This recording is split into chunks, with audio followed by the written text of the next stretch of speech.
오늘 하나님께서 우리에게 주시는 말씀은 열왕기상 2장 1절로 12절까지의 말씀입니다.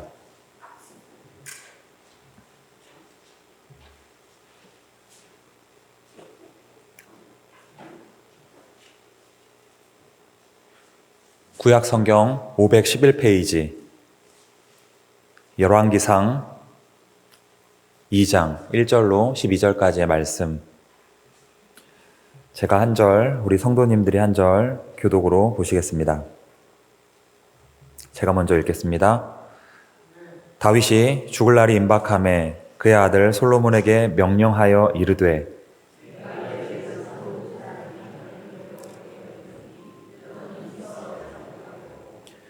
내 하나님 여호와의 명령을 지켜 그 길로 행하여 그 법률과 계명과 율례와 증거를 모세의 율법에 기록된 대로 지키라. 그리하면 내가 무엇을 하든지 어디로 가든지 형통할지라.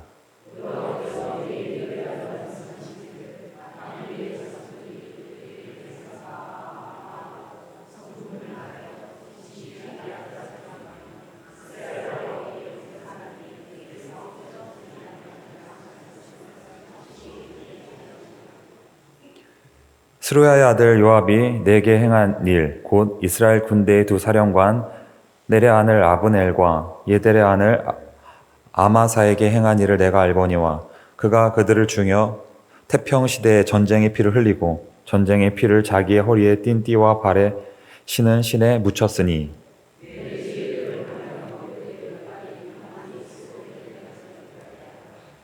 마땅히 길르앗 바르실레의 아들들에게 은총을 베풀어 그들이 내 상에서 먹는 자 중에 참여하게 하라.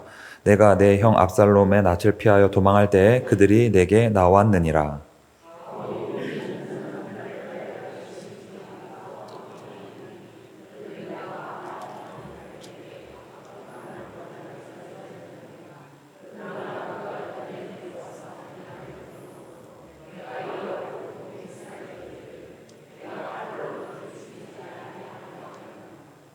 그러나 그를 무죄한 자로 여기지 말지어다. 너는 지혜 있는 사람이므로 그에게 행할 일을 알지니 그의 백발이 피 가운데 스올로 내려가게 하라.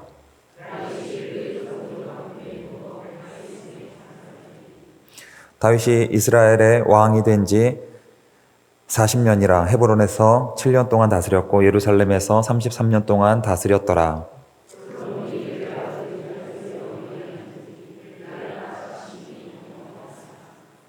아멘.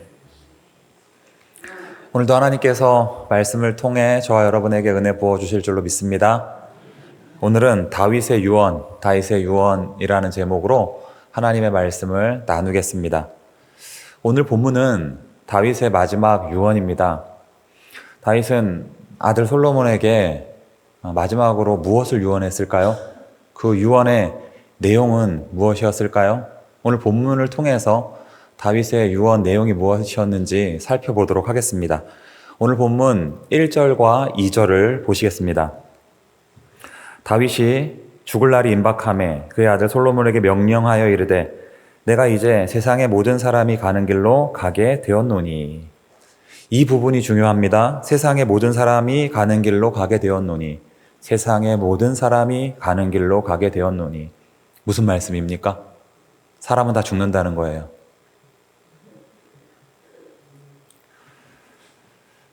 여러분, 이 세상에 자신이 죽는다는 거 모르는 사람이 있을까요? 아무도 없을 것입니다. 자신이 죽는다는 것 누구나 다 알고 있습니다. 그렇다면 세상 사람들의 문제는 무엇입니까? 세상 사람들의 문제는 무엇일까요? 자신의 죽음이 먼 미래의 일이라고 생각하는 데에 그들의 문제가 있는 것입니다. 만약 죽음이 바로 눈앞에 있다고 한다면 가치관이 달라지지 않겠습니까? 만약 죽음이 바로 눈앞에 있다고 한다면 무엇이 더 중요하고 덜 중요한지 명확하게 구분이 되지 않겠습니까? 그런데 안타까운 것은 세상 사람들은 자신의 죽음이 먼 미래의 일이라고 생각합니다.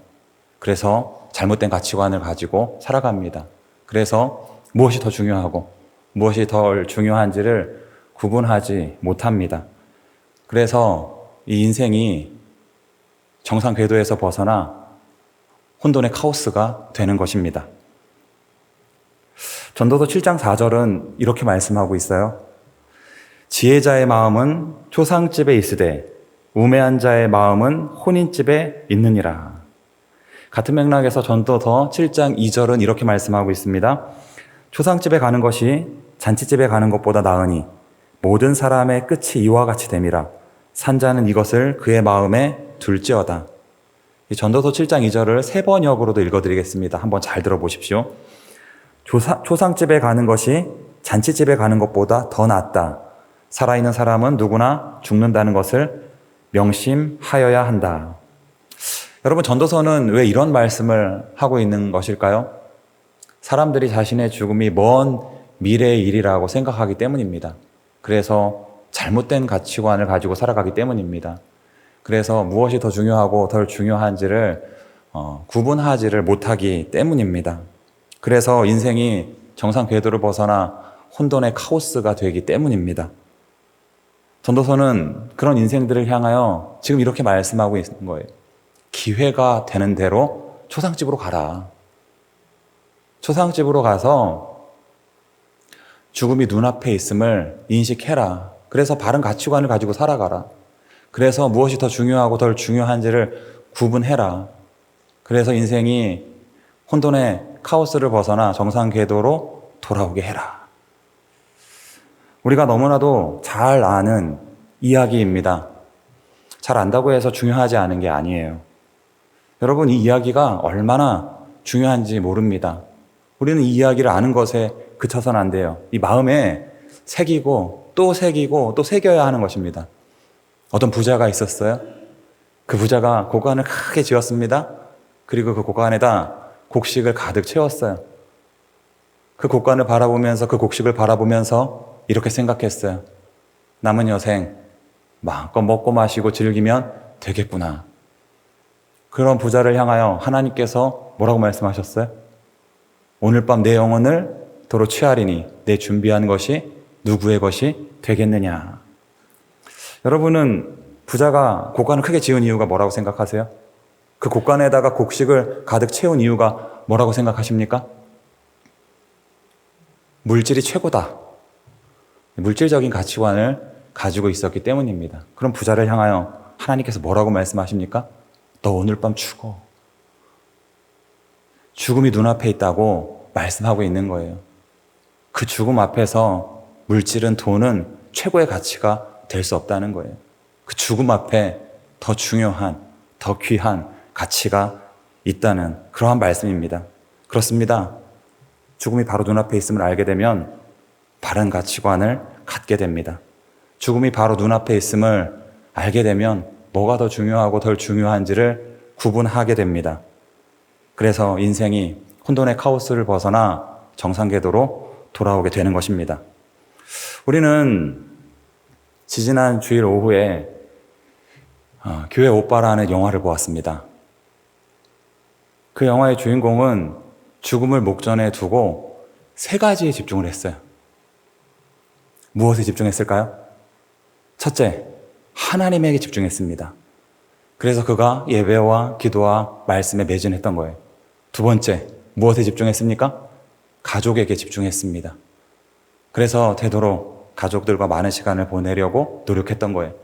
세 번째, 무엇에 집중했습니까? 이웃에게 집중했어요.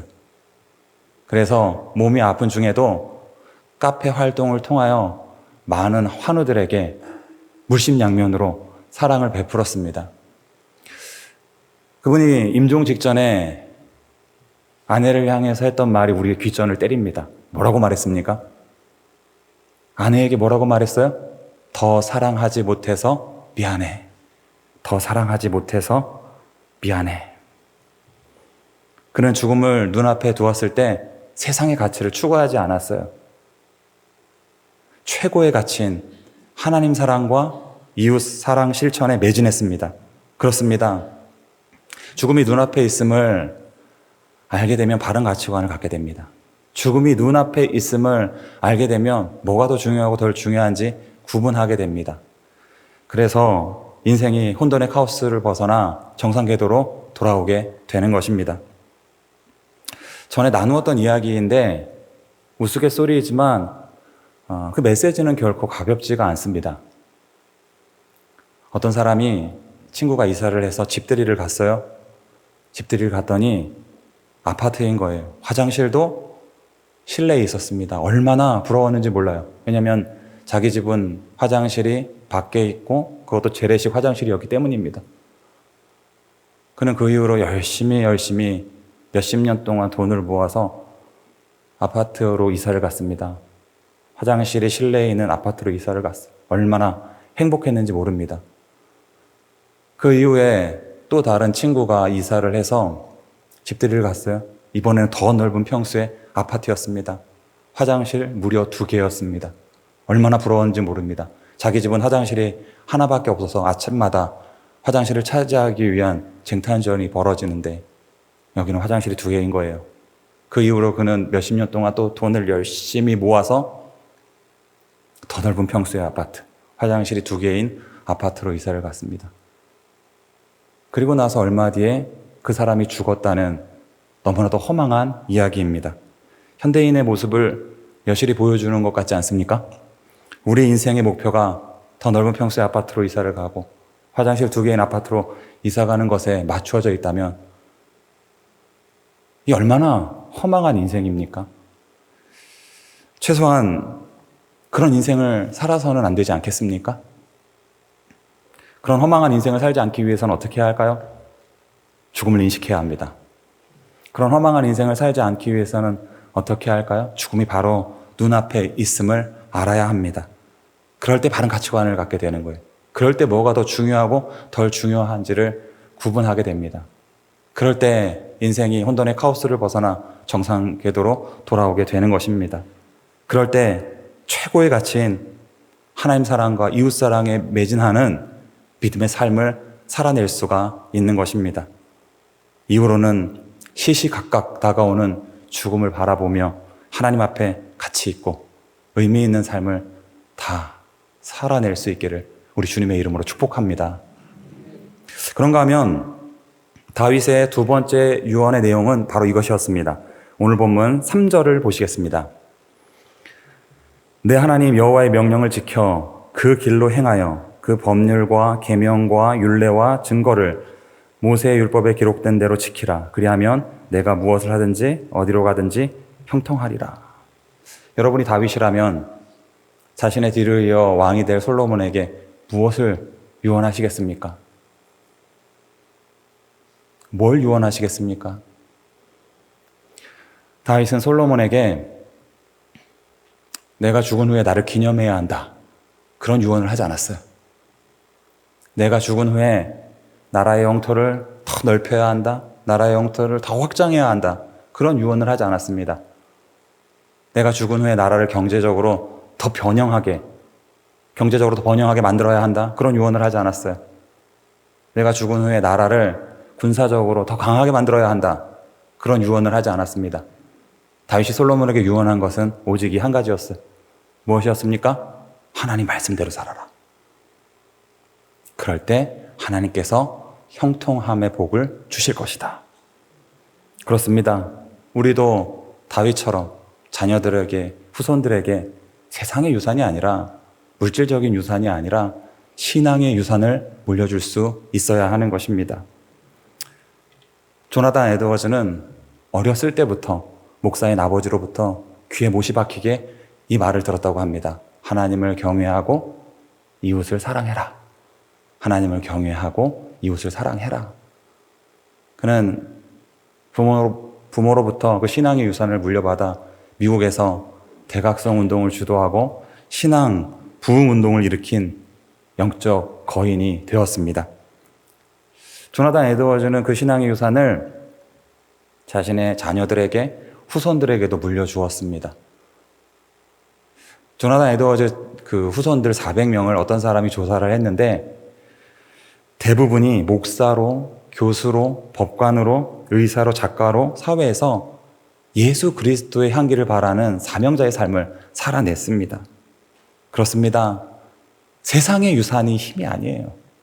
세상의 유산이 능력이 아닙니다. 물질적인 유산이 힘이 아니에요. 물질적인 유산이 능력이 아닙니다. 신앙의 유산이 힘이요, 신앙의 유산이 능력인 것입니다. 우리는 자녀들에게, 후손들에게 그 신앙의 유산을 물려줄 수 있어야 하는 것입니다. 저는 성경에 나오는 이 표현이 너무 좋아요. 아브라함의 하나님, 이삭의 하나님, 야곱의 하나님. 왜 이런 표현을 쓸까요? 신앙이 대를 이어서 계속 이어지니까 성경에서 아브라함의 하나님, 이삭의 하나님, 야곱의 하나님이라는 표현을 쓰고 있는 것입니다. 여러분, 우리도 자녀들에게, 후손들에게 신앙의 유산을 물려주어 우리의 가문도 하나님께 인정받는 그런 믿음의 가문으로 우뚝 서야 하지 않겠습니까? 우리도 자녀들에게, 후손들에게 신앙의 유산을 물려주어 우리의 후손들이 할아버지의 하나님이, 아버지의 하나님이 나의 하나님 되심을 믿습니다. 그러한 신앙 고백을 할 수 있어야 하지 않겠습니까? 우리가 신앙의 유산을 자녀들에게, 후손들에게 물려줄 때 하나님께서 우리의 가문도 그런 믿음의 가문으로 세워주실 줄로 믿습니다.